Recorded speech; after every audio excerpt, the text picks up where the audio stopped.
Happy New Year to everyone. Na Spice FM ekyaro kwereza ebintu kandi ejo kugera mu nuzamenti kuko abana babiri bino bakubigambaga ebintu bingi reka ziri 20 za ineza nyinke kara kino kintu kya mukaga baitu kibanza kyo mwaka gwe 2022 mwe bale gwikaho gwenda kubatabarukia abagurusi abasigazi abakayikuru na buli omu ne nsinganto utabani wange mukava mumpabuza ate omwaka omuyaka gwenda gugulinka mumpabuzi kabuza jero kandi gwenda kurora Christmas twara Christmas father Christmas ubakire bitu bagaketa kurubata nakiki abakina ate omwaka na bitu bingi ebibaho baitu embera yensi nukwerubata twenda kusimba binywana baita burungi aba HB hotel habo verezo burungi overezo bwembaganiza hati baine a fully fledged hotel obogenda mu hotel okagiya mu gym no gamba kwenda bakusale saluni bakusale bakoleha ka massage saluni ero okuruga bakora ka scrap karo okubyamu okuli okunyu okora meeting okora workshops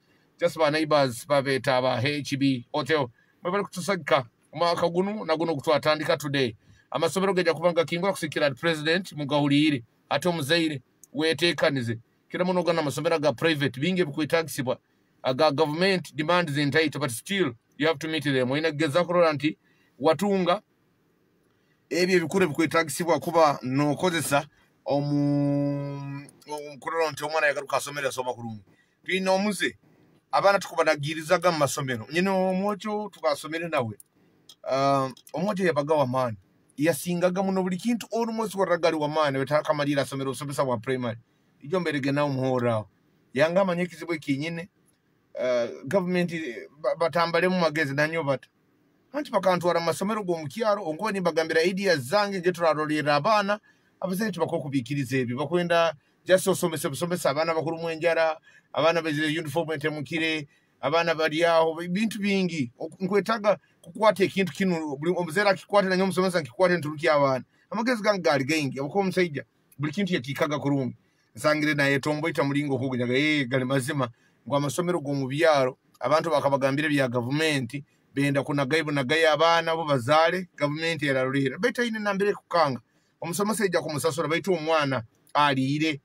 omwana bijuma bino miyembe mumanya bikibyone bikuleta vita bya vitamin C vitamin B vitamin D nebindi ebintu ebyone bikubalancing obumezi bw'omwana nuko asobole kuba na akenga de bakusomesa na bikuata akubirya nkwijuka ntusoma doktor ayirumya agenjara noga kyo kinja genda ntalire gali mazima omusomesa ejaka kusomesa akaira ako norumwenjara wa munobaga kwa hiyo musomesa kwa basomesa tinkwata beto kurumwenjara kwisana sana gambe moroke gende bulisa amafuta ali mwelite mate bulise kwikaye ekitobate guruka kila muno kono vuga zine nkoto ngeza ba savana na angalia V8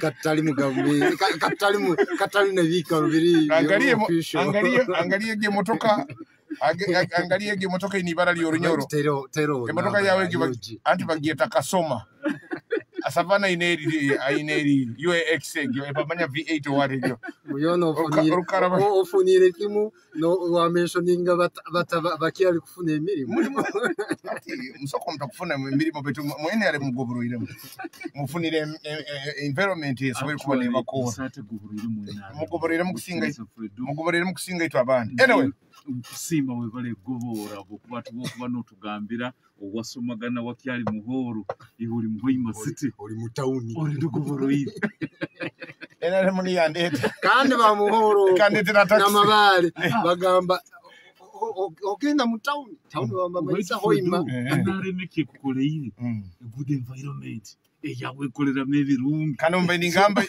inyo musokere mwayanga mwagati muri mu government mbe nanyo ningesagamba inyo mugoborere mukusinga yo twenda turumu happen you Savana Vincent Mumuza chairman w'NRM nyine binda kwabuze byawe happen you same to you my vice chairman NRM Hoima district okitinisa Savana Mumuza Vincent but imanyire Hoima city gira na chairman aloho tuwateiro tentative ntukialinzira nanka gundi dema omukuru gudema Gabriel okay wakialinde ntebegyo ending okukujja kubaho Apenia Godwin angalia regional mobilizer wa NRM president Museveni mbizira na mabaraganywa abiri ngo yabalizeo ono mutabani wange Godwin angalia na kugisibwe barohan mubesere bana barungi kandi bagezi munabo ati Museveni nambye baranking iri tuli mu campaign Muli muta.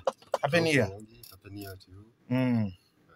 Kandi webale muno kutuwungisa na management ya ready eno abarugonzewa mwebale umanyo mwaka guno gubaire mu bingi mwebale nokukoma yo nene biri nukweka bayire wewe mwebale kukoma kandi mwakoma NRM mu businge mwebale nokulwanisa bano baina bad ideas batujula lesere batandikatera mabumne ningi because nka government abaiteja kisobora ikikorawo rundi kirwanisa neri yonka baiti mulingo nainye mwateire mu amana obulyo atuwire bunu tibiri nka mulingo bibaire mu mwezi gwa 10 mwezi gwa 11 obundi bakyatubaza manye omutujo asigara mutujo bambara kwetegereza ngo oli mukumuhahaza sajja abagaba batahire enkambi zabo kongo zona obukodyo kandi omanyiro iwe amahure hati owamahure hura owamahure okusoma okaika degree level nebe kuba diploma osoma political science osoma economy na tactics zaba osoma economics osoma investigative journalism ngati tactics nizo tutazimanye how do we analyze the politics of the country tamanyire tactics zentaro nezindi moderator nakindi abantu batuliza mu bantu abunyoro yego rero guno twegere bingi twamanya no gukora biro bino wo kuruga bisaho gonze no ruga bulisa muka mu town eka hoimo kusanga nko kuzira rugudo bakunda nebitoka obisa ati biroho tibyaboga awangudo ati tukuya watermelon bisa ntuzireta muhimu.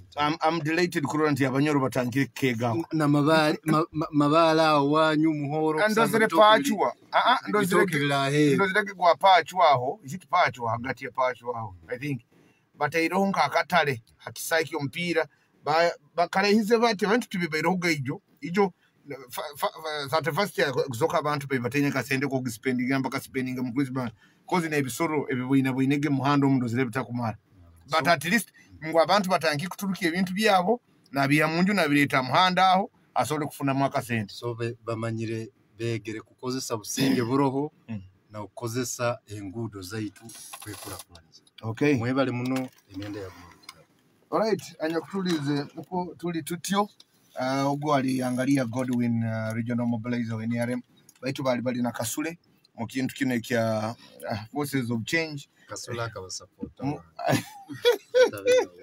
okabana kasule no boragiro kasula ka support ironka bana wabiona mali oboka boli na support oli supporter wabiona nali wa UID wabiona ona kama tali supporter wao no mu UID na bagam miakera kabali mwana na kabana akabaina akabi okay akabana mau mu UID so we are together okay. Jackson, we're happy New Year and welcome to the debate. And we're going to say amid these challenges, amid this kulia no kunywa kweta ba neighbor na band, you sacrifice your time to come and digest some issues. Tukwenda kubasima. mazima mbero bitu bairo no burungi ngitu bairo and tulinka bangalia abantu bakwiruka kamba baito muroge opposition itaka mitima not everyone can be no opposition alo kuroro musana dura angalia mwaka angalia karoro musana zanya zikava round about zikava just round about you are round about and duhaga orara uri turu kwa wanyuka angalia mugenzi wawe kyakugambira agambira opposition itaka mutima no umutima gwo kikuru umusana baza amazima kandi umusana guraha hati kizampo nkikyo maso kumuro mwana angalia duranko wakwisa no comparing mu bwire bulo bwa haire nawe katanka onalebo savana baire mukazi okay akaba mu just one time tamwe mu nkayo ekintu kya kanso ekiyokora muno kandi manyire bakikora abo waki kandi twakisoma kugira abanyarwanda soma history kuri abebizamu tusoma gyetegereza bagenda for study tours timanyire nyo mukagenda nka aito tutagende tutagenda mu stade tu Betty kasikasayiningi okazirura Ozo kwagwiza okutinisa George ebyo tutabikole tukabona ne tumanyire kitukora okay kubano bogana ehanga lino tuleke kubiha abantu nti enkulakulane kuisana no abokuba hali ebichweka hali ebihikire kutukia ente ye kilo 5 bulisa hali ebichweka hali ente ekutukia amata buli kilo lita 40 kwategereza so tuantu baza gahankula kwa nogama mayatu movement ekozere twetegereze nti ito binyoro kiyi ente yete kyalinga mbiso mukina tunakola na amani kurola tukwasire otambulwa abagenzi baita bandi batulekere for instance without being kama ngurundi ngo bwana Jack abya bunyoro mukurubata baitu at least turubasiro ati kuchana kwa no ngenda buhamba ulisabuzi kumana dakika 2 kionga after 30 minutes olikiyesiga ngo abaitu ndivasire mutabundi kinkyali no very slow no kwa tuija kuba ekichweka kya buhamba ibare ejo tukalihindura ati beta yose yeya avwembere nyakuloho tivyali ya buhamba ya kyamabara kira kiri bakolesa babulisa oyima Jackson bunyoro namba twahika ile nambere ekiro muki mu buli kimu ine nambere ekiro oja kwikiriza arebe giburaho I don't want to take him as a mob. Ngara standard yani. You standard yindo werendi. All had standard ya iguru. Era haiguru beyond roads. Niyo wani yakumanya omuntu omulinga balatu ichi tukudilinga nabazayi. We know. Egyo tugimanya nkiwena nanyongimanya. Meza ya abantu kubali. Abantu ngokubali ngimanya. Tukumanya abantu esente zingaziri mu maka. Na community you are a politician yes inyo mundi mweganya yimba atu mweganya yo kando hakueganya mweganya yo bantu balabali kurungi people are literally begging for survival Jackson no gamango abantu bali ku Jackson tosobora kwijja mu radio okagamba ngwabokuba abantu bali kurungi ngwate ebintu byona tibiri kurungi ngabona bafukira babega itwena tukuyikiriza eki abantu kuba kubi nanyonyi no muntu onya kigamba karo muti yagambi nkasinga amasanyarazi ne bagasale bay buli omwe aja kutaya amasanyarazi achumbisa amasanyarazi mugamba kireke iki ne mugamba ti tukeina abantu abakorera munjizo bujansi abantu bali bitaka kidalindo kumudobokera oli no mugamba ngo bakendeze bay amasanyarazi. Do you know what it means a younger boy amaze kusoma ana degree to sell his soul ukaje kutanga kusawingira kudupa ngaangalia you think he's happy? He's supposed to be employed on mwana muto kyongani byakadingi oh no tena tukabanza akora you go and work ni amwaki don't beg by the moderator genda wako mulimo you apply and get a job ni amwe farmer iwe olima cabbage nyo kulima butunda kulima watermelon kulima mwani angalia mwanyi timanyire ndi Kampala bibi angalia byono mmanyire kumanya bya masi angalia wani timanyire kumanya bya masi ndi Kampala bibiso kagaruka muka Jackson na watermelon no you have started I know amwe farmer okay let's kugamba shwale tina mulimo reka tukolete kandi muzeyi akaleta businge yanyegesa no kukora reka tukolete reka tukolete somero ni yakwegesa zo bamze ata businge muzeyi akantu akafuka no reka tukolete amazima gari what I want to categorically state is that arahibu kwetagisibwa kuterezewa mu bunyoro baitu tutukiali nkokutubaire. That's true. Yeah, okay, that was the only statement. But eki abantu I know nyo for me move abantu kubamanya abantu bayine nambe bakyali but bake sente ziri katukose sente ndizo zangwa kumanyisa omuntu ebindi obireka sente ziri mbataito urundike obusobozi bwokuba nebintu ebya abantu bali suppose kuba nabibiri mbataito nike kizibe kitukaine. That is a very big problem. Ebintu bine byakugamba master wango no bogenda mu developed countries naho biriyo.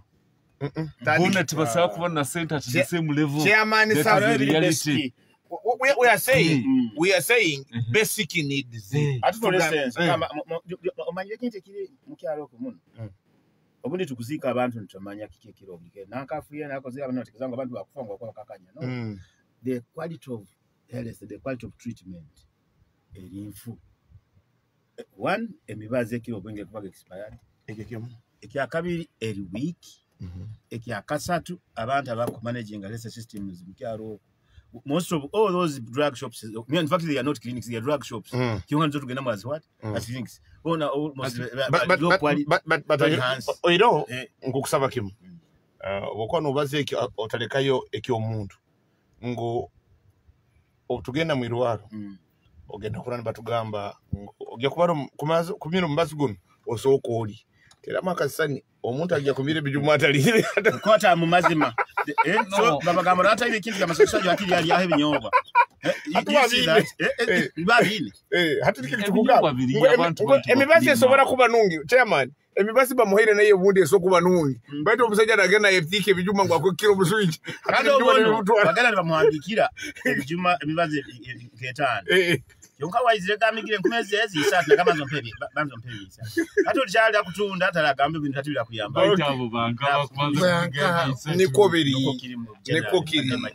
okay abakutola Facebook leader ukatete chairman abakutola Facebook happy new year Facebook yaitu tuli 9.9 Spice FM Hoima tuino wetinisa Jackson Rugamba wapiona tuino wetinisa chairman Savannah Vincent Muhumuza unaikena esiba munaba LC5 and then tuineho no wetinisa Angalia Godwin no wakijja kwesimbe papravi ya tubuzabuza hano ngumanya bibere Kampala bibitaka ikide bayatu bakamusayiningiro twageze kuhura ngomusajja tayesimbira wa MP bwa Bulisa bamali babukwasize Alani tugonza no yagarukire mu Kitale okay hati chairman Savannah nyine tutakagenzera topic yetu ya kiro nyine there are some allegations I wanted you to put clear bagambire ngo bigambe binkure bikubata mutawuni okurwanisa niwe ngukurwa marugire mu karuru niwe ofokere nsongo okurwanisa chairman Kadiri just I want to give you 2 minutes on that bagambe biya Kadiri nyongura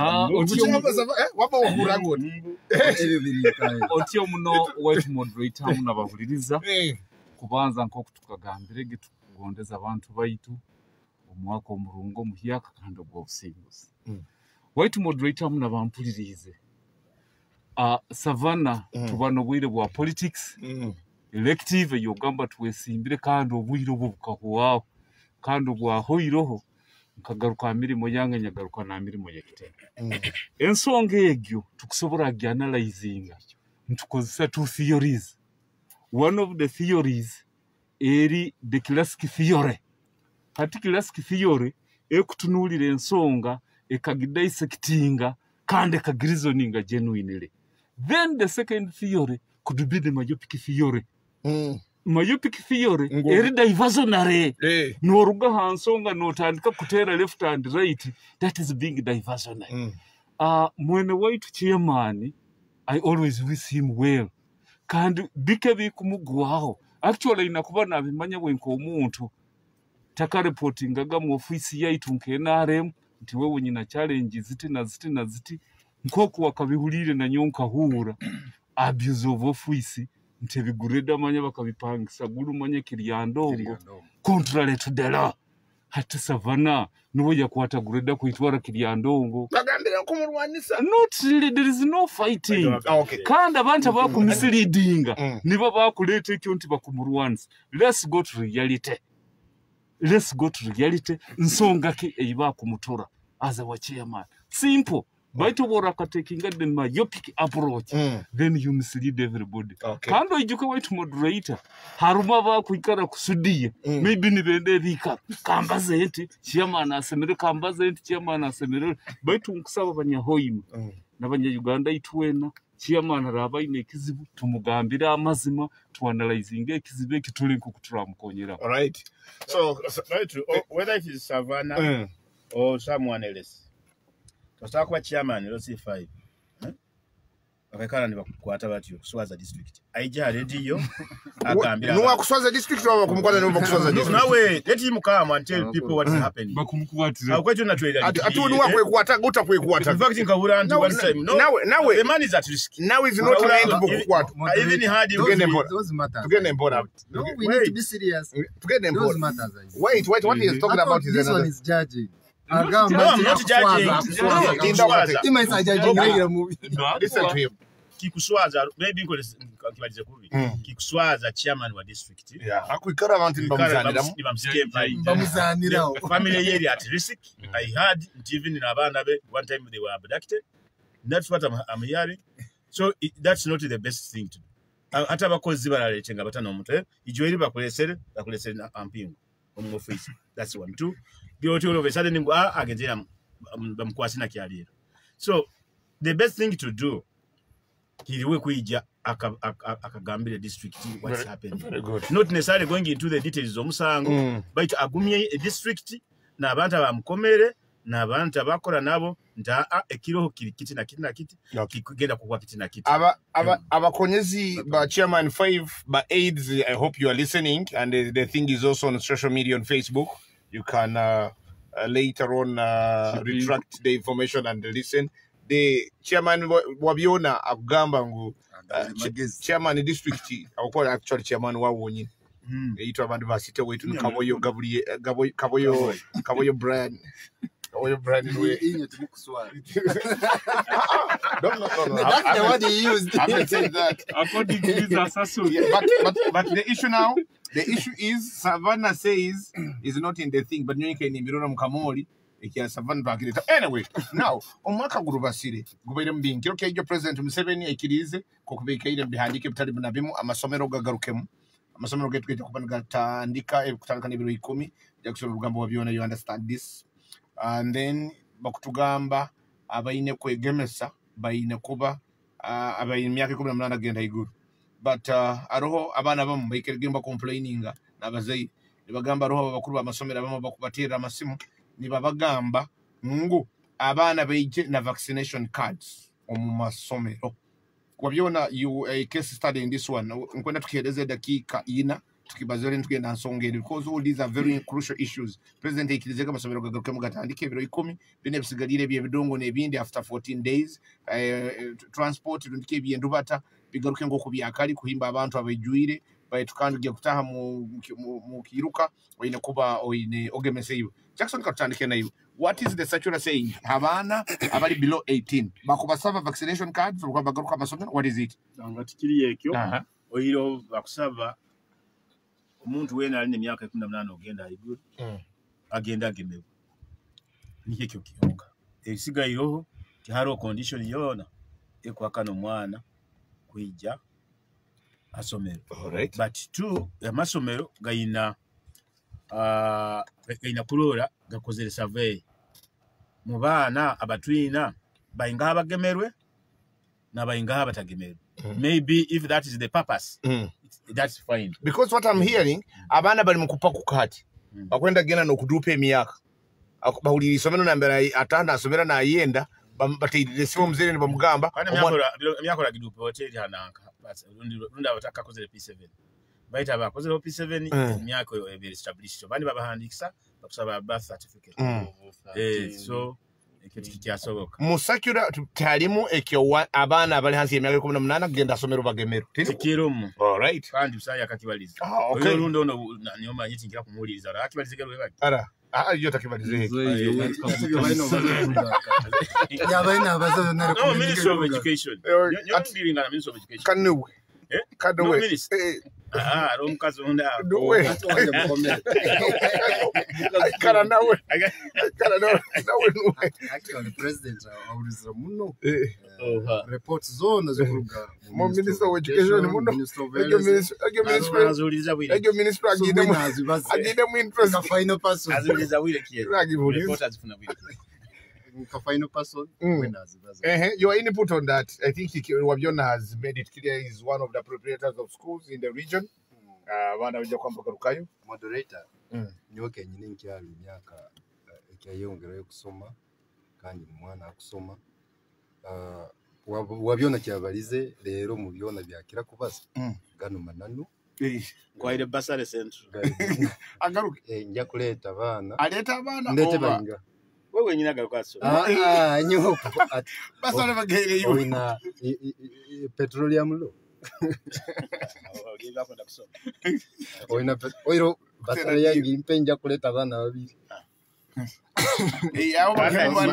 ana serious moderator mbani ngamba nti gali manano president kyabana takiteire oga muno obulio it is a must but president akulenga kuyamba rundi kutwa magezi tutarwara rundi tukwatwa burwaire because this was a new life yezire then yateka lockdown twege that new life hati nikiwa baina emphasizing muno mugene mwegemese so that mutarwara but now mulingo namba yongeiro now nikyo kurora ati wabyona ati bajja kulira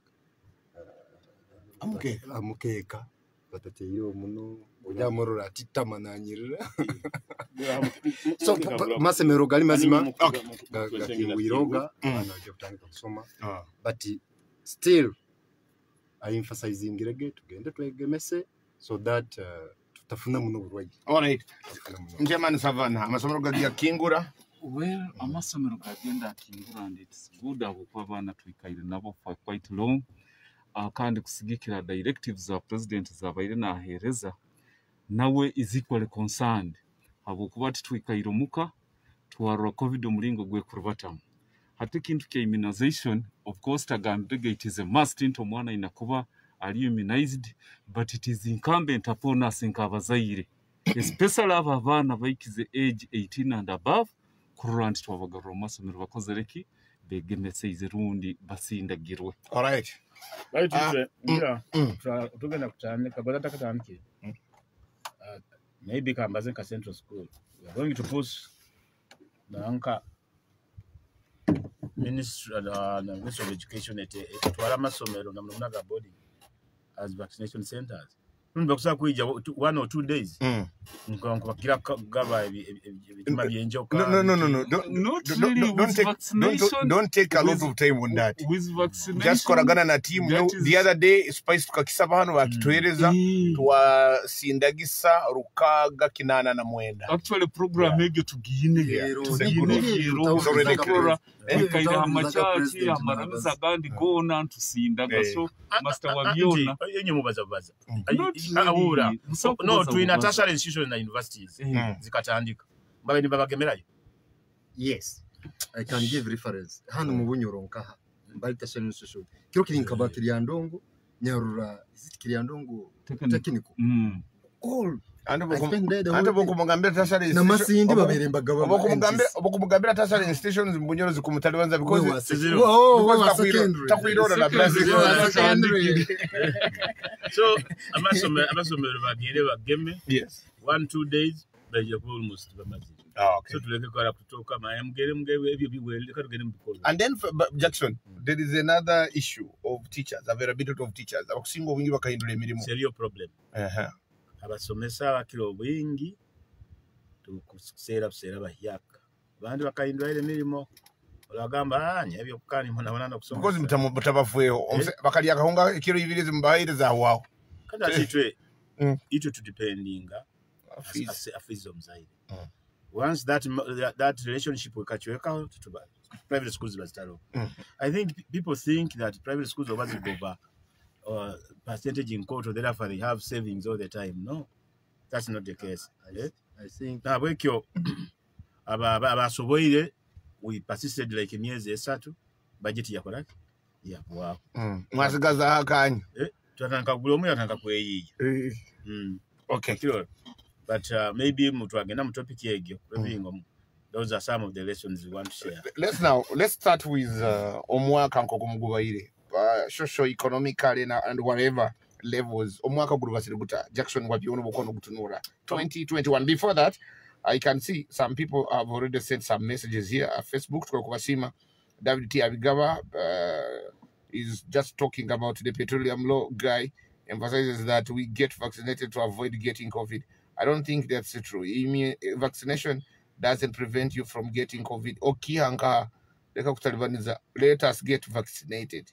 Maybe in the other Abigaba Habib Bash. Good morning, Spice. All the panelists true. There's a big difference from voters to some people. But despite that, Uganda is at least progressing. All people of Kitagwenda district, we are watching you on Facebook. Kaligi Mary Fredo, happy new year, darling. Thank you. Okay. Robert Robert Mwesigwa Fredo and I mean in Riyadh at Facebook whatever to say but darling no I wanted to because some of these messages zibalizeho preamble yani wadagambira mu Riyadh Saudi Arabia but I have seen many women even here begging on streets agamem Saudi Arabia. Robert Mwesigwa twice Matthew Nyamarunda Kibale Nyamarunda, yes. Thanks for the program. Matthew Webale Muno, Prose, American Hate. Okay, okay. So Musamara gained and Musindika messages on your Facebook. We appeared about issues, we are not about music. So please don't request for songs and the rest, but we're looking about issues, not music and entertainment at the moment. Jackson, how the year has it been? That we are talking about 2021. Now today is one day into 2022. Omwaka gwe 2022 gubairemo bingi ebikusomoza lunde challenging. But at the same time, to me, gubairemo na bingi byokweka. Ebintu basically hanga obomezi bwaitu abandi bagira kiru kwa batukira kuyirubatira politics.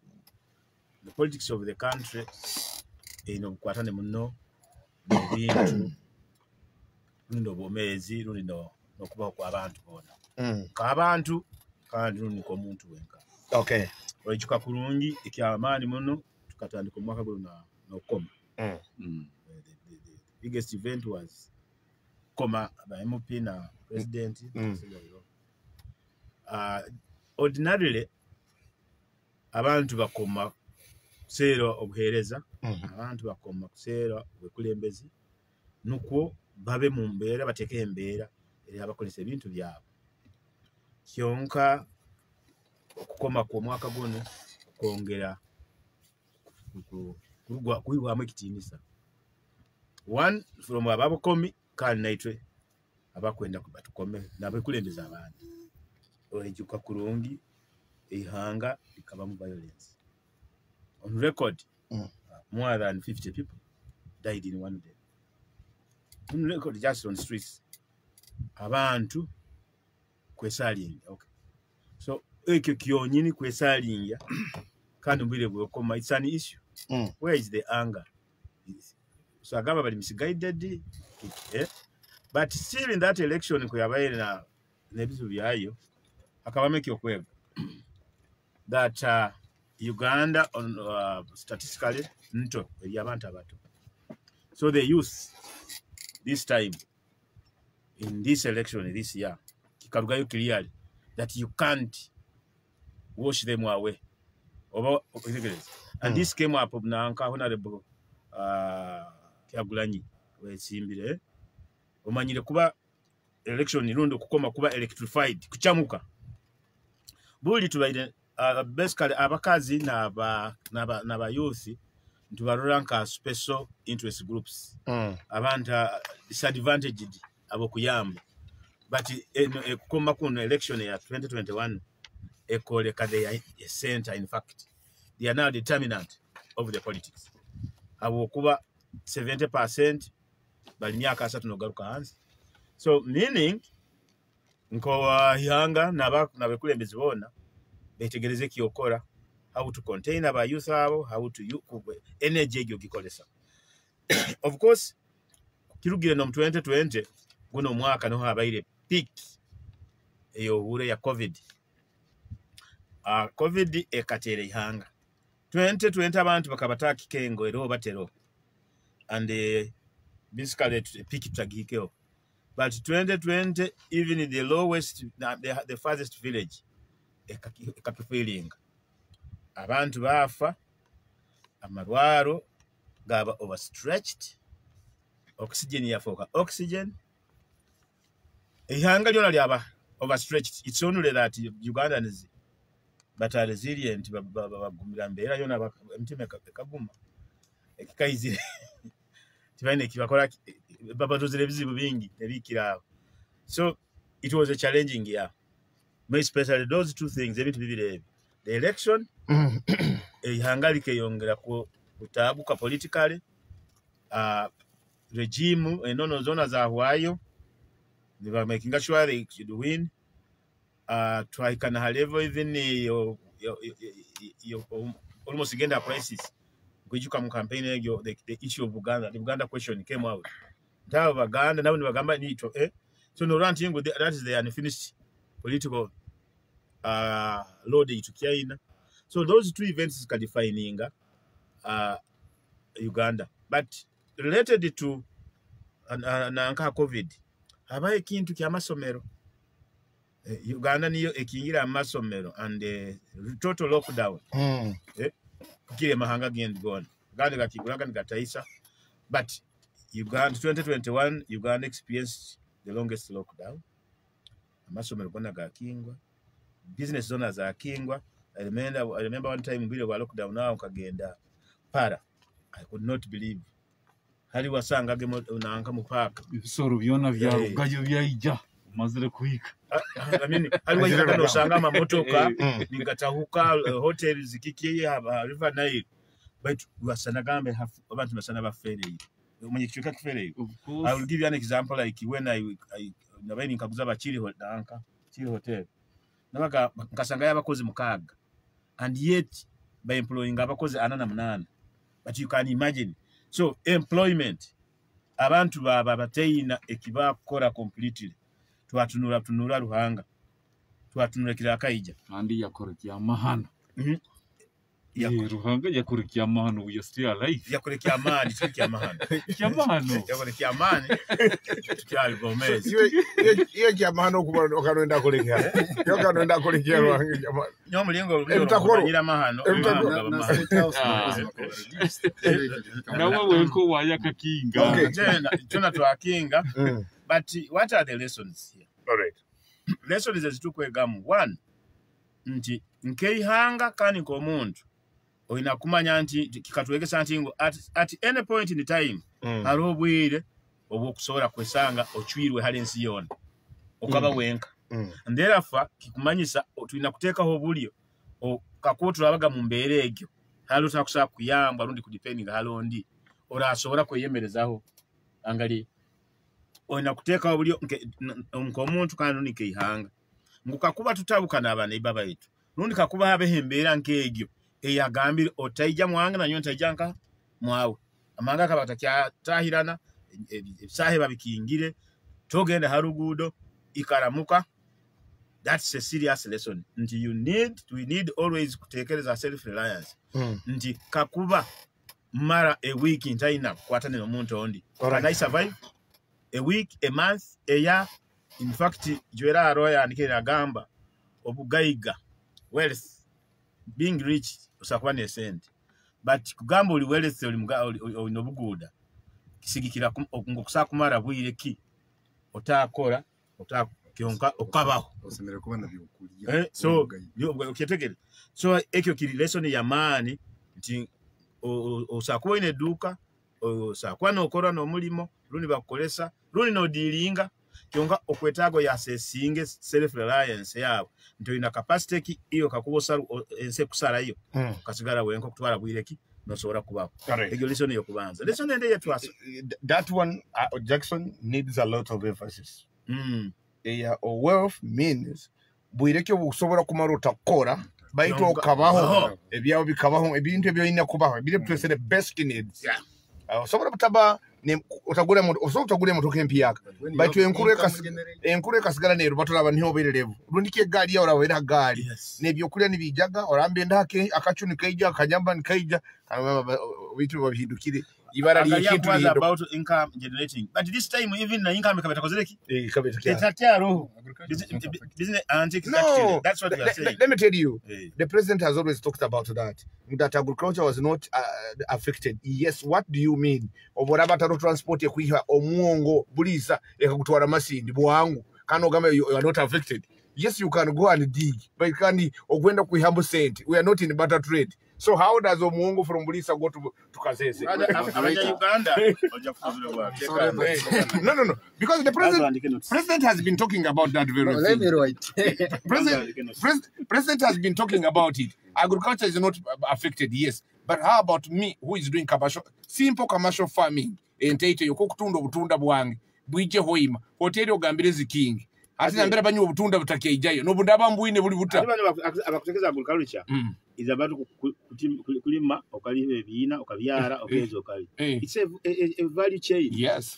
Yeah, a value chain titulima but point yakule enkoleri nti Uganda kabatana kire nti kulima kuli kwa abantu abalemerwe ensi kulima kuli kwa abantu abatayina bindi byokola tikugoba baitu akiro antingu you need your own food baba mka Uganda kweta gobena your own source of food akwa toja ku depending on supermarket all the time amahanga gabayini gatipendinga supermarket ge suffered bati tukuno mwokola tukatakifilinge muno akuwa mihogero oyina bijaka oyina kibanja somewhere because it was easier to adopt within 3 months. The good thing with agriculture ntika kuba omulimo guhuwa within 2 months abana aba bayine kyokulya akwe bihimba byebiro nkaka kandi na bogaruka hadodo ikishota arabita biyeta kwezi kumu so abantu bakale na agriculture in the background. Okay, then lesson ende ya maana itwa egerenti ihanga lyaitu tuliende muno nabe kulembesa bana abekulembezi polipo tugenza level yogamba kasanyo nkakagahara akani go to India njagenda Kenya baito bwire bukahika itona twasarwayo mkono obwo so ekita ubujanja butabaire mu Uganda sauli yako kandi kimanyire nti government ejagaruka nokulanga kwa abantu genda manya genda India arundiki so lesson egebe ya mani nti amanga gona gakala katulire ngwinyo murakolera mu bagabani tukwija kufa tuwewe abo kuba kigenda mu maiso kikagenda muno tukaba tugenze mulago ekaba overstretched private hospitals as a Kampala oxygen itabaza huko kurugaira yatanga kufoka oxygen no mali tuine ku oxygen so the leaders government ekulima emyaka 4 kyonka abantu nibakyagenda kubajanja bila heru twetere mu mutima ati government empyaka eraije I think kyo janjabi tukiteke mu amani fune capacity I think tukole tuti maybe kamere kali kachacha kaitu ngabantu then what happened akerekana ko dakatwa amazira abantu takiabayikiriza bagenda heru kujanjabwa bakasigara hano what happened Nyira bagyayo nibo batugambira what happened budget is so what happened otherwise it would have what happened obseta kabuza what went wrong ati kabatagenze yo kandi kabatafu kumaso sokusanga alimo abantu abakora baine sente zibayingura ino zibalira nazikufoire muntu onti kwese gambo kyo udoma ari umuntu zende zikamuhindwa zikamuvora kintu kindi abaliana ngogamba obyo no kumuterori mterori nyoja kusasura the other lesson enkuru muno socially hanga runda abantu baketegereza omugaso g'omusoma manyire abantu twabasomesa twatwaga for granted but this is the time abazairi babaire na abana the longest muka nabo but a real stressing venture kala na abana to stay with your children kala na abana abo so what omusomesa wala agambaga wewe omwana ono alati tuhulirize kandi abasomesa amasomo tugatwale kikulu and we must invest in schools in the way that abasomesa babe part in the first in fact the second parents all right the kind of training and the care bine byogama banya ba science wiki twesangire and that is basically sociology and psychology they handling abantu it is not science you can't ngo aba science you know Mr. Jack I know the other factors that we have to consider akintu kyo obusomesa naitwe abantu tuleke kwikara ntujumira obusomesa kandi kudo tukwenda abana baitu niho barabe a profession yokujumira no wanga takusoma obusomesa hata kwenda wasavana nuwa busome wanga takusoma obusomesa kwenda ofureni nuwa busome ati busomuwa we have that thing abantu ati okumalira abana obasindikire mbo omuntu agiye kutalibana nabo I'm very sorry kubaganizamu ihanga mu ngana baitu kuro kwa abana is very important ali mabasomesa Jack abatakusobora kukuza omwana omuto sikiro olulimi olubakubasa hata for example rano we oli mu baby osobola kuleeta omujaapa asomesa abaana babakigawa n'abanyoro abegese mu bebi ali mu chapadora. It becomes a problematic.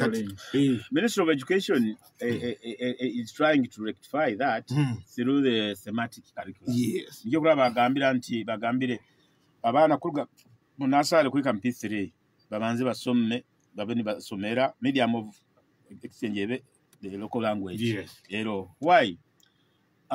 The environment yo kuikaramu niye defining ebintu ebyokusoma. Ati bwokubiteka mu lulimi olutali environment lwayo. Ati you disconnect. Kandi okulula abazaire nomunoni bahambiriza abaana baabo kubaza olujungu muko. Of course abandi bakuswera ziri kabila zikwawukana olimnyoro ogwere omumadi. So no murugwara aswere anti ko aba isoke runo osira omucholi ati osanga nti kikubatali banza musanga mu resorting abijungu right and yet abana bakusiba manazana nabo mukisagati bali baki atagwere iye aswirwende it is okay.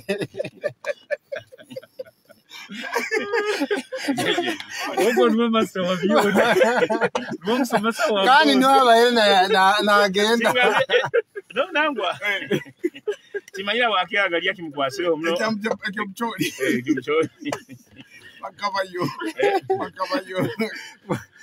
ingande to suppose to bacha abaita abandi bandi akaganda gando zere usanga baswele kabezi kwawukana but they adopt one local language. Obale ntwalo nankolo omukazi rundi musomusaiji. In most cases abaswera baganda usanga balizo Luganda. But kikusigikira na capacity na input yo mukazi aswire osokusanga omukazi ni wakuswire okwadoptinga olulimi. Then ati bahambo kwatu no there is no problem. There is no problem. Swera no swera tibina yakwana because as long as you have a family and a happy one make you get kutinisaga mbere kwase kubi swewa. What's wrong with that? Amandi mukagani mwereka ngomba bata ono jeno fuera mu no tinga kuferwa kana mukaza ina sente anakutulize dakika zili 5 zilibera saa 5 request kibanzo kwa okukubanza 2022 happy new year to everyone. So kusilikira ka message ya WhatsApp yetu 0 Fred Bienke mchikuru jikuzo rugambiro mbaye nyini nyakutekanza tuli muntekanza ya Spice Parliament. Ratuganyira hembera mkokweli mu studios. Some technical issues, but we shall have to handle by next time. I know what you and I can see. You are not. Tutela kutuya by tuya tuiram. Just kugama. Anyway, now abanya kutulize ningira lenye mwine input omwaka mugurozere gutaguru basire guta bike bitwegeremu bike bairemu bike binde byo kutekereza nguti baire birungi baire bisomo zanke ihanga omanigo nkogo no tutulire Spice eri ha www.spicefmhoima.com. That is you're gonna get us online, then on air. Kila namwe kutonza mwenda format Twitter handle. Yeah, quick one and then we go to Agalia Garo. Lesson endi eitwa inyegere mu COVID mu. Ikaba about government. Obwire bukahika government offices zona zakora za king. Na kilo nagamba I think at times government is overrated. Arama anga kusaka surviving with minimum government. Yeah, government with 30% of workers. Whatever government you call government, all we have around us is government is kufabusa. Because we literally survive without government. Okakubaho security, akabaho health. Na president yakurangira. No yakoraga ijaga nagamba. Mutesa imura. Mugende yajaga na commandinga. Baito manyi kwijja kufuna ekizibu mu maka. Nga kyogamba leka tukyomere kitu kigende. Kyongoko okaterera abane ni mwesereke. Akakosa bigambo bye Bible. Ni wa Father's Union. He got words from the Bible. Nti muhuname mwesereke kirabeho mu rugeyi. Kode wekiye. So government, I think African governments are spending too much on government, and yet it can be done without most of the sections, other aspects of the so private sector ni employing bana bakoze mu government. Anyway, tula Spice baitu mtakagenzire ba Godwin kutonora mu mwaka ngo guru basire akukure byobwomezi mu district ya Hoima yabana atuliriza. Eno message ni yatusindikira Facebook. Agambira ati Dr. Tumusime Lawrence. Agambire thanks a lot Fredo and the panelists. I'm Dr. Tumusime Lawrence. It's true. I have received numerous calls from parents about schools demanding vaccination cards, but I want to re-emphasize that vaccination is for persons above 18 years. Any institution with unvaccinated students above 18 years kindly contact the health office, and we make arrangements for vaccination at these institutions. Ekiyawo nakya kigarukiremu yagamba atabaho isomero eri kugamba omwana ali hansi y'emyaka 18 ngweje na vaccination card. So that is it. Then amasomero batageberwe organizing baija amasomero gani. That is the in charge of health issues in Hoima district, Dr. Tumusime Lawrence. Thank you, Doctor. We hayo nibo bwe kulembeza butukwetaga bona atali buno bumukamuli sejja agenzire bwanga n'ebintu abihandikire tukwetaga bwe kulembeza nkabona daktari we bale muno so tuli mwawe angalia god wena Dr. Ogwali Kada manya kyoko ali so patriotic talinka bawabiona abantu bakutera kachacha acholi by the way president ayenda nkabana bali proactive bati kandi abantu bali proactive bati nkusangaga mu mamigirize mu bale male baseze okubona nko niyo kwatanga kwe bana bali samu niyo kutekera niyo bandezemu ito mu government ukagikara kumuhahaza anyway umuntu okono yenda ihangalia ebyo tiri kwataho yogamba nti oyizire muyaka ni watu bandize turuzire bayingi bla bla iwe kyawo kikuba oli mu Uganda, this is your home. When you're protecting moderator webali muno omutweguno omukuru wange kandi neighbor by the way ara ono neighbor wange ati kyamabara kumaisa rugudo runo rugenda bulisi waye runo rwayombekere government yani yari yayombekere hali kyamabara wa kigorobya hali hayina biso nikyo ngamba neighbor wange Hoima district wanye biso byabalize mukabiso byabalize bingi abenanda ko emphasize byabalize bingi batinja kwawo references muno mu economic perspective mbala bena isana rundi mbali tuba into debating nti wasomere kuba na kantu kandi kokora kwihara ebizo bingi usakuba ari umukuru hano ayine isemero Mandela musajja ogumulimi nyuwe kuruganyitira na president ntoza muno bakadazi bantu wa wali secretaries ati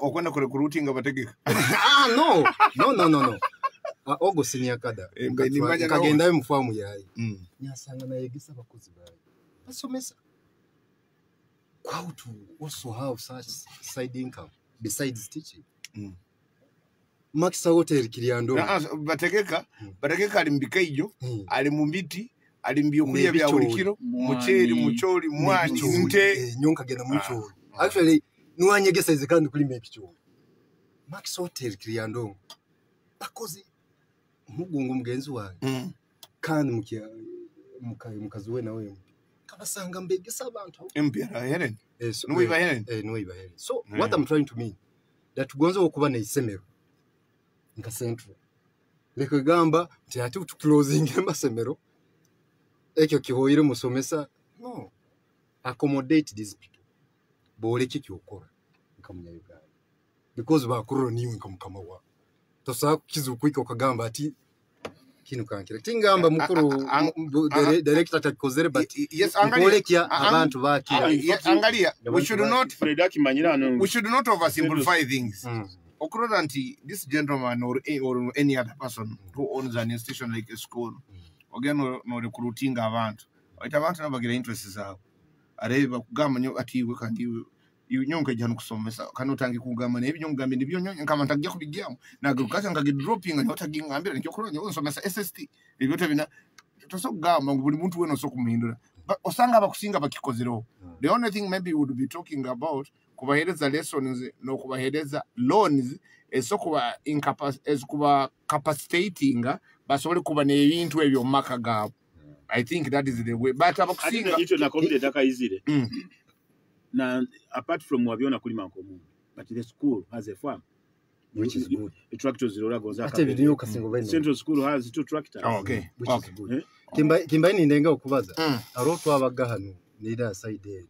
No nyumia mulingo okulima nunkaguza bitangalio nembuzi. You remember 2019? Ntanda kyo answering atunyayikire wa president yangamba genda kaumu. Nyayega how to make money. Government no wajiona nayo ugendaga no you wanted angalia tukama obutuhamba ukaboine embuzi okumu akagenda kuli wa wayono kiri akaraira muno ziri cabbage maybe not nizondora ngenda koiza kuli baka kakundi gradinga nawe Kimbaini ngamba nti aro tusemereye kugenda extraordinary gonze turantu tulina mirimo yaitu nikyo government yaite nunongi yakwasire nabazini yabagamba no binu byo kugenda stage yonka tibikumara mwije gulu tuba training nkaberorawo tukaba na prime minister that day ntuli gulu mbegesa bazini how to make money besides their stage performance. So government mu mwaka guno gali mazima na challenges zirimu sayira una program nyingi nke yoga hoire nko kugambirege nti kya lero sometimes on mukuru wanga aroka baina ateka mukali karumi nti arobe kulembezi bandi bali patriotic baita arobandi who are not good omuntu sentence ija na malira akozere bindi otherwise myoga programs ekabaho na operational rescue yongera nebaho isn't programs ke yongera una amani kuyambaho twega life ya kintu kino kurugamu kirwanisa turugemu mu mberere okay nekende ngenzera social on political arrangement abaingi mu bayimurura nti gali mazima tuwe na challenge mwaka guno bomu na security threats baire nyingi baita at least abana baitu these people professional army eteiremo buli obukumara nti ati bali bulisa once ku bataga bataito ijwezi ya Christmas kai once kunindi muka security neri tight so our borders are security kururanti life and properties of civilian of the Ugandans is protected na challenge ndi tukaba na challenge mu bintu byabaire bya kijambia Masaka kirobani mu bayirwa mutabara batabayiga radio president agambege that buying babaire arrested like 21 suspects ikokora some anomalies baire fixed mu line ya security kororanti Uganda ino usinge okay ina security tutu nankire muno no mwaka guno gwenyini nyonduka mu side ya mafuta mukabulizi nenyenkyansa kuba nekina arobi turuzere birungi nti orugudo rukora rukutwara mafuta tugafune mu akasente wa pipeline osakureta East Africa amugoni crude pipeline eco project ikawa passed before parliament nkaitwe abantu tuli muno affected na pipeline egyo tukaba somehow to complaining but now the paps babaire much considered mu bill egyo passing through parliament paps people persons affected by the project affected persons yeah nekini mobile persons affected by the project affected persons Vibaitu basajja bahoyima mugire biga malumina so nekindi mobile egyo yenyini bine nkubaza because nkwenda bagenzi bange eno radio ikamuno mu bantu bala affected n'ebintu bino kumanyisa these days everything we discuss in Space Parliament wherever you are and I can see my friend Omuyaga Kasimu is in Sudan ali muhano na wazana itwe ya tugamba adiri mwako mwesere no we didn't want to debate it. This is just a concern. Honorable Chairman should come on radio and tell people what is actually happening because people are concerned. That's what they were putting across. Otherwise, we didn't want him in the debate to come and then start debating him. To Tikiriki Ubuntu, you can come and tell the people what is happening in the district. Abilege yenyini arimu element ya local content mu line egyo ya pipeline rondo orugudo muno bintu nkabyokulya mukuru savana murora muno mu bicholi bintu nkabyokulya hotels accommodation transport na security ebyo bijja kuhewa home people home business people no bajja kutwara services ezo nekindi bulisa twenda challenge ya mu mwaka guno bandi mbagamba ati twe are you giving the state of the district of Bulisa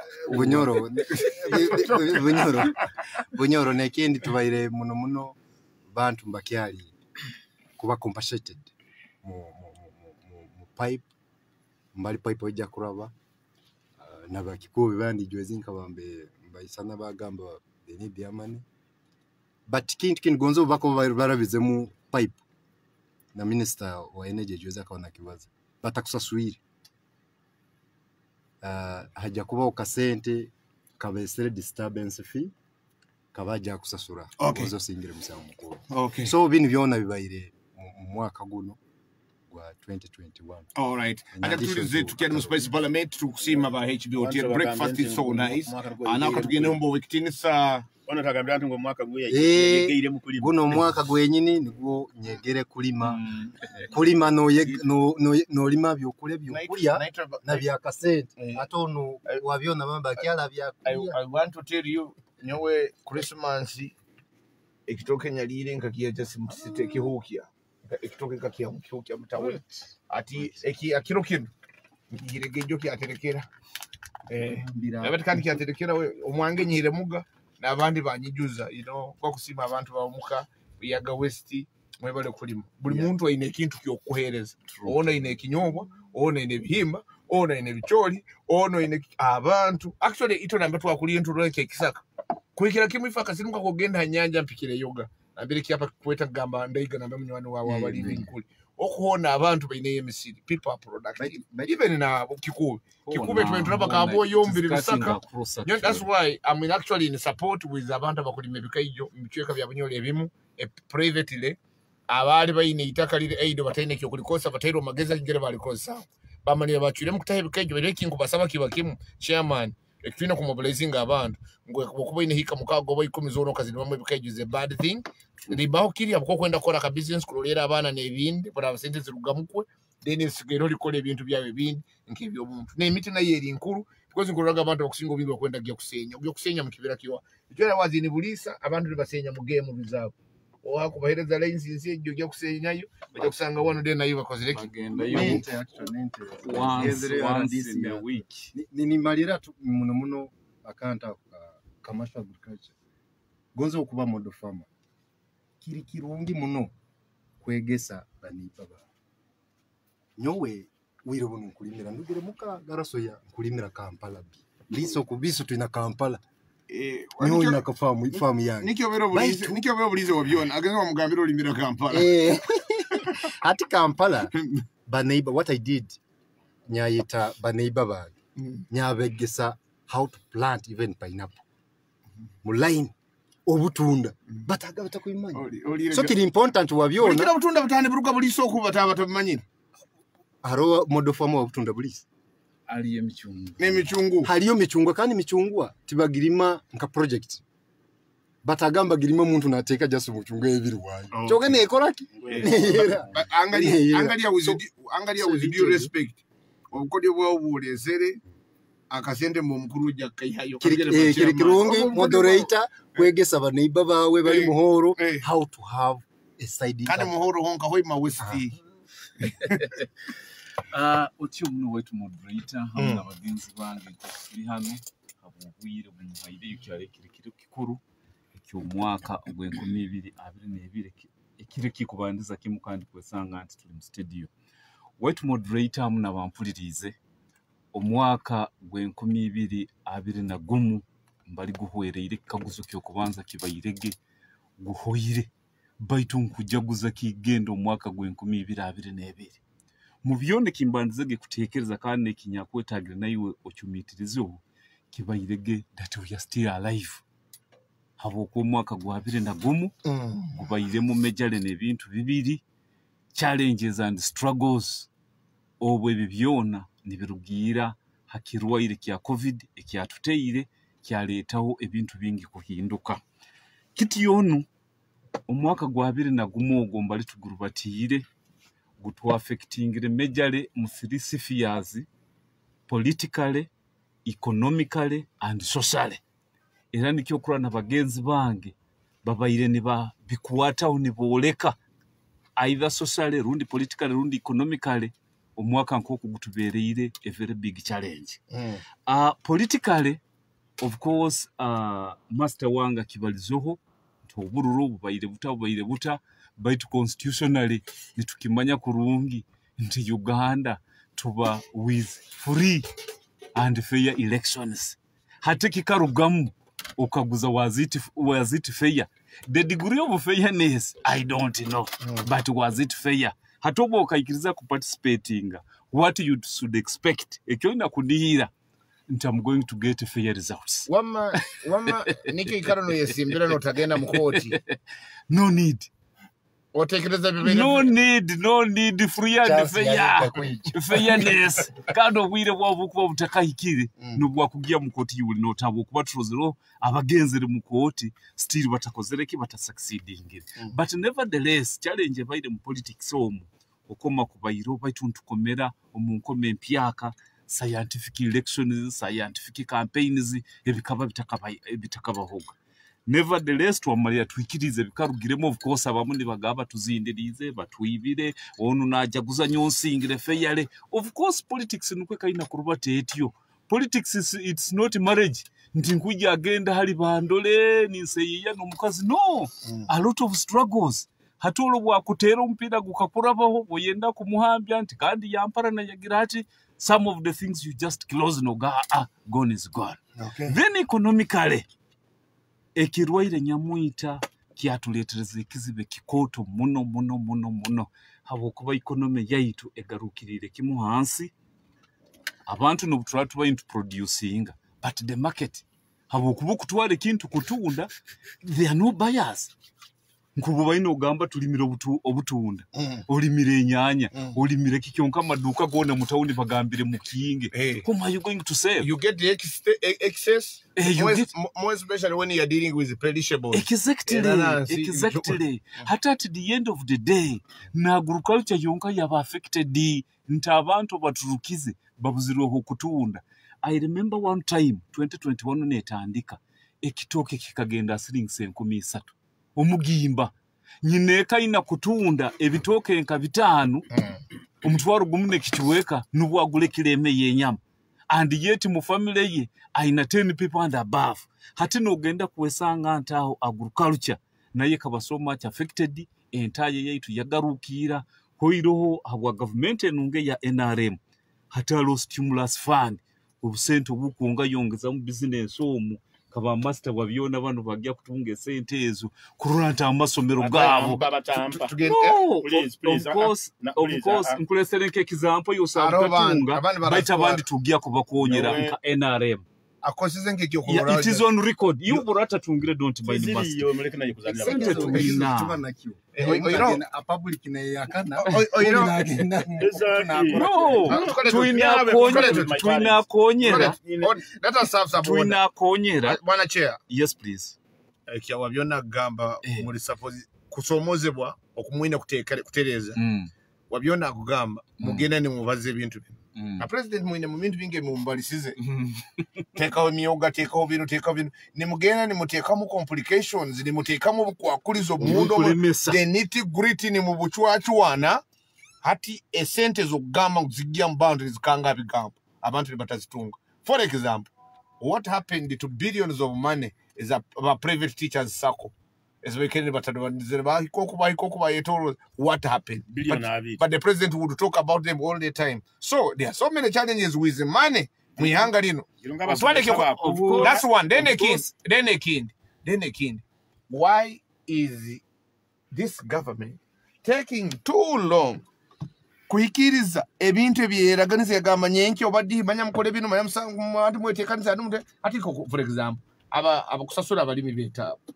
Why should it keep promises? Kugira oti wiki ekwija mwezi manya hati kizudi manya bero hati tuba verifying tukoze those things ebijja mu center abantu bayina okweraliikira okuhingula ine bwana chair. If you are following the debates zikwatagenda na center mu yanga very much wait moderator muna bampulirize ekitwina kuikiriza that the president of Uganda Yoweri Kaguta Museveni has a goodwill for this country. And what is happening? Na plan zona abanazo.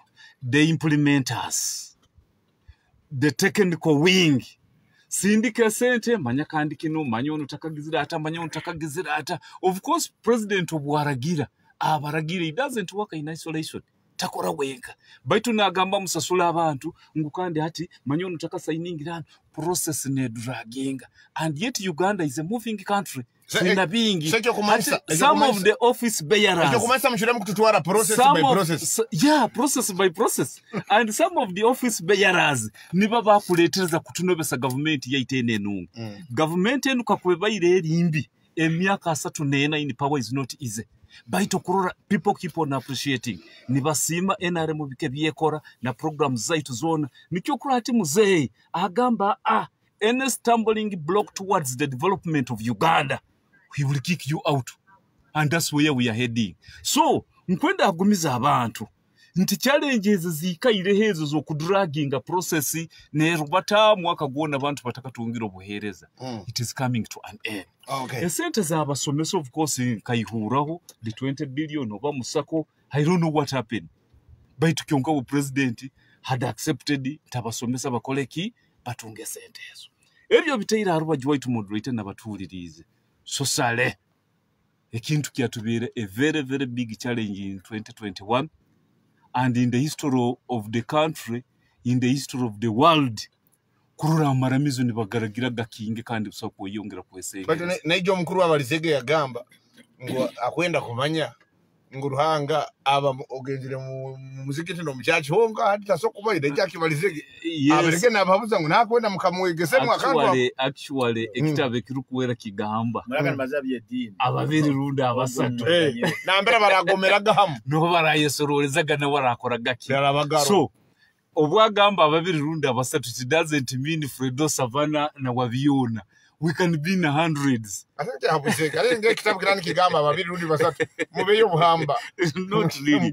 So nikyomba ide ningamba nto mwaka gwa 2010 actually nayo kinotinge nti no waroleira maramizo gona nigakihinga, but nevertheless abakuru ba maramizo abo batazimye tara baikara ni basaba.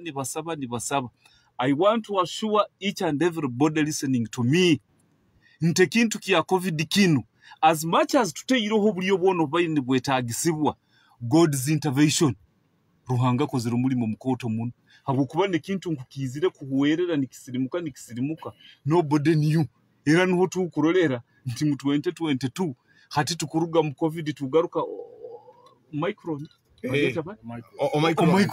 And actually and somebody has said here on Bambara Kennedy page of Mambogo Wampeja. I can be special meet happy here to you all.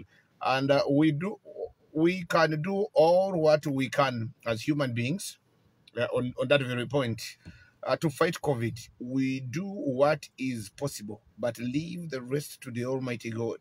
We all know now that nothing can remain nasty forever. Even COVID had to mutate to a less harmful variant by the power of the Holy Spirit. Let's continue to pray. Kennedy page. Perfect. Atogona watu ongerezo ya tukehezo omulimo. Nikyo kurana master wanga gambirege. Tiwewe bintu bya COVID bibayiroho bigizire bita obutugambege ruhanga kakoreki amahanu ngakakoreki amani. Kande kinde kiyatukoleire nkoko abayire nagamba no mukurangalia. Ntabagenda gabulaya bona hati bakasigara. Kyunka no basigaire batakoleki batafwe implying abayiroho busobozi obuli beyond our human imagination. Before Waitu moderator. Yes. Lessons case tuwegere. Nto mwaka gwa 2021 cutting across nti nasobora kuija kinte kyotako nihira. How are you going to survive? hati nka Savannah actually I just resorted kugaruka mu farm kulima ebicyoli kulima omwani kubyara emiti covid egyo nubulenya affectingire baitu tenya affectingire muno kuingana mutatabaire na plan B mutahuni mbayiroho baitu no mukyaro ndiyo nebyo kulya 98% ndire byo kulya byange kuruga mu farm katugarukanya kutulizikiana Spice Parliament ogali chair vice chairman wa NRM Hoima wetinsa Mumuza Vincent Savannah twine Jackson Rugambo wa Biono wa Alliance for National Transformation quality controller. I don't know whether he continues to control quality in 2022 and then angaliyo mulimi omuyaka which quality angaliyo mulimi omuyaka beta gezeke tukambira alimira Kampala akubaya Maria gama ngwali ekyalo kutweta Kampala bulisa waliona jakisera tugamba mabara kagiri alibere Kampala Parliament kinana mwenda kutonza mwenda fama togera kugena mweso kugamba happy new year nambere ukali omwaha guno gubego omanzi tukose tuli bamanzi tuyongere mko kubunja buzege kila mba ulide mpaka nimwambeza kujaguza gamende baga mtatera bino mtatera mtaki ebiro biro nebindi mpaka ndo gupira bakabokeze bantu bayi mpaka baitu security ekozero the whole thing Bwana Jackson is kujumira omwaka ogubairo no tabaruki oguyaka ate oguyaka otaine byembaganize byogya gukoramu ngokutekereza kuti wagujumire na gwasatu na kimwe kikwi nagule kukuja 2023 nagwo gujumire ati olijumire myako likyanga kati bazaona abataka kaikuro otaina kiyekole buli mwaka abantu garukira ndo kurwana n'emyaka orugire kurwana mu politics oli mu myaka orugire kurwana n'enfuka oli mu myaka orugire kurwana ne steering oli mu myaka last Spice Parliament aro mukoro mu omugambire ono wali dokita non dokita iwe mukoro oli badi dokita myaka so okay katukwate simu za abantu omwaka gubaire gutamugurozire mutamabire kutuliza na Spice Parliament kintu kibanza kubanza 2022 hello yes sir webale kuba na itwe gukuru kali tugumazire batugiraire no kutuntura kwingiye kwerarikira mu bantu ebiti bijango bire kale ayiro kurira muguru kulikwekanda na munamira nyakwina abantu niringo gone yarakwirukire mukonyere tubikora byambago ari kuraganizwa tibiko ikira abantu bano bakubanye sente zitabaye mere NSSF sente bazawire mere ekan NSSF nigira kitereze ibwe final oja kuzihayo ekan NSSF oja kuzihayo ekyo kindiwe bete kiyitaba kino kirikyo kuraganize kya NSSF was all about the law kurora ntikiragiro kikirize kige myaka yana 5 muto gendo hiyo 50% aroba na bino bulema kubona ukyafuna mu bulema na ino gendo yaye zawo lekirato boine kirwe bintu bijja wanyu nawe ekinda kyangu ate abantu economic kinguyiwe abantu business waba kwanza kugara kuti baina capital instead of going to the bank they will be using this NSSF money but NSSF and the other thing you need also to know Bwana Jackson what is the percentage of abantu abene sente mu NSSF bali ke NSSF bagenda kuzifuna kigenda kwa kwa namuno neketa abugeta abantu yakadupana kansome message ogo Fredo Mr Savannah aleke kusandalira mu nsonga ezikuruma abantu na muno abetaba aba oba ikalire ni badu pa kasumi akaraira kai ngo government ekora kubi muno abantu rundi ensongezo ezeganyire kuzibazaho ruhanga linde ni nyowe naikama nyaikona atahandikire naikama slip of a pen ya ngo naikama bintu byona bandikire ngo kwa kwetaga na senyowe jarua mpasana okirero baitu ekitaba kikuru okiura baitu again bizija kuija abasemere kuzikwata bazikwate iyo ata ozitali zawo noenda kuzeboreza mu toija kuzikwata sente wire wona buzigira nura alimu abatali zabo bairongo through multiplier effect we can all benefit. John, streaming live from Munakawa. Generally 2021 has been a struggling year and stumbling one. It is this year where we have seen and approved the fact that this government is a militarized one, and even the politics and politicized the military. Refu Kayunga by election, a massive corruption supported by the authorities, and diminished moral foundation in children. May God bless 2022 happen here. Ekiabane ekyo wine mu rubimbi rwa mano rwine kukora umwana tekiriza kusandaliraho tingumanyisa omuteri baitu kisanja akuna mchezo. Wanagambira mteacher Francis listening in and happy new year to all the panelists in the studio. Oni Agamba, thanks for the program. Teaching is a calling, so please teachers don't leave your calling in favor of other staff. Got service somewhere. The calling doesn't call for that. It can be my calling. If something is my calling and there is no money, I can't survive in a calling and I stay in a calling. Which agreement is that? It can be a calling to be this and this. But if I can't survive in the calling, I go for another thing. That's why people go to school. So don't make people cling on two things. So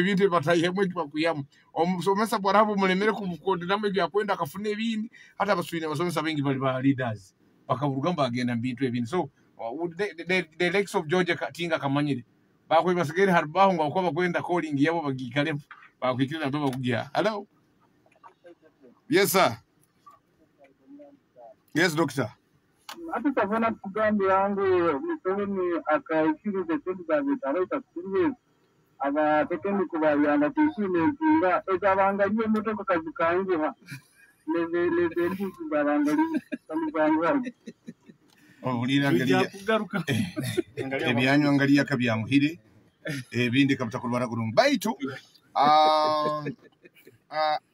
buli mwekulembeze nambere uwe nkukusaba kintu kimwe. Umanya mukubaraga genda bintu ebyo umenye mugeze mwijura okudupa okumugeze mwijura ankibaza nko munyamahure and let me first declare my conflict of interest in this ngo tikiri buli kintu kyono barabagamba ngo polipe bayo kudupa tuine kwikara tuli mukudupa abatoro bagira urufuma bagamba akana kaikara kibano murunyoro rutoro akaikara ni kara gamba bana badupa akana kaikara ni kara tekahibwa ruhazi.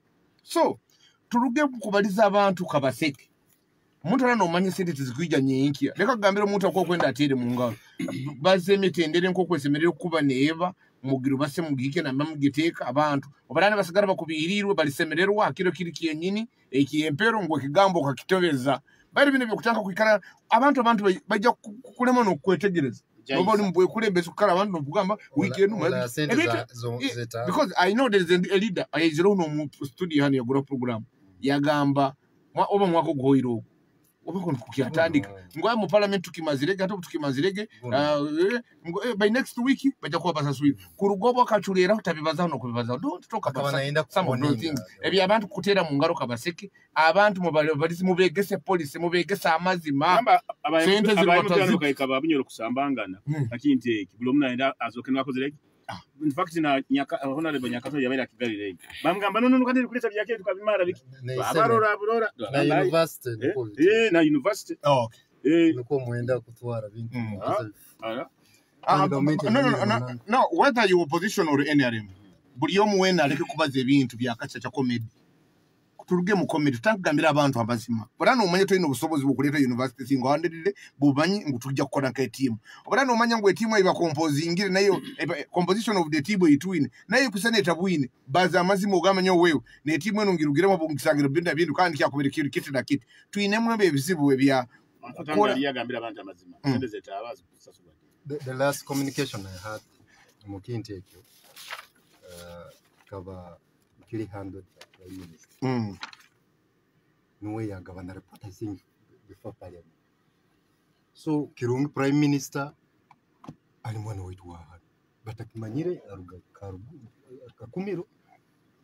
So asemere kweja because kintu kitukwata omuno nyo kigoro byao tukuzire ntulimata kyarukuba beti buli kyaro kikubaga kyawo product actually white the food product hamuna batulirize ensonga yetaaba ati itwe nkabalo mu kitebe obundi tugenda gakuwesanga nti mikono yaite eri tight president ayizire yagamba abantu basasuka prime minister yaija mu studio ni yemu yakora enkurato hanu nti ekintu kyetaba tukozere kitu kimazire sincerely umwamwainka savana kuhakaniza kya prime minister balize and kandi obwakujja takubaliza nyonyeka akubaliza n'abantu nibayikiriza nti aho katulindese hati nyazi hakaniza nti mukagambo kakusemba because wino tukwasire parliament ebandize kwenda kujja na top 40 countdown tukwenda kusima abantu abokumara omwaka omukuru kutandika omwaka omuyaka kandi omwaka omuyaka guno setting goals and objectives bike bitukwenda kurora